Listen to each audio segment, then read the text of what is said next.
Pen పట్టకనేమో చాలా రోజులు అవుతుంది. ఇప్పుడు ఈ అట్ట మీద నేను పూల బిందె ఎట్లా వేయాలా అని చెప్పి మస్తు భయం అయింది గైస్. అంటే నీట్గా నాకేమో పర్ఫెక్షన్ కావాలన్నమాట, మంచిగా రావాలి అని చెప్పేసి ఇక ట్రై చేద్దాం ఎట్లయినా అని చెప్పి ఇంకొక అట్ట తీసుకొని, అది ఒక చెప్పుల డబ్బాది అనమాట.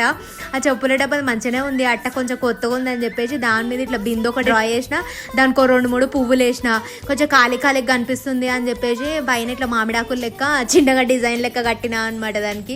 ఇక ఫ్లవర్ వాక్ వెళ్ళాం గైజ్. మన టెర్రస్ మీదనే మస్తు పువ్వులు ఉన్నాయి, ఇంకా బయటికి ఎందుకు అని చెప్పేసి అట్లా మంచిగా కనిపించే ఫ్లవర్స్ అన్ని తెంపినాం అనమాట. దాంట్లో కొన్ని దీన్ని ఏమంటారు, కాగడ పువ్వుల, కాగడ మల్లె, ఇవేమో చిన్న సన్ రోజులు, ఈ చిన్న ఏమో సన్ ఫ్లవర్స్. ఇవి పువ్వుల పేరు ఏందో నాకు తెలియదు కానీ మస్తు పెరుగుతాయి. అండ్ రోజ్ పువ్వులు, మన ఇంట్లో అన్ని రకాల పువ్వులు ఉన్నాయి, నూరువరాహాల పువ్వులు అండ్ ప్యాషన్ ఫ్లవర్స్ గైజ్. దీనికి హైలైట్ చేయాలి అని చెప్పి నేను ఏం చేసిన, కొన్ని హైబిస్కస్ కూడా తెంపినాము. అట్లిట్లా కొంచెం అటు ఇటు సెట్ చేసినాం అనమాట.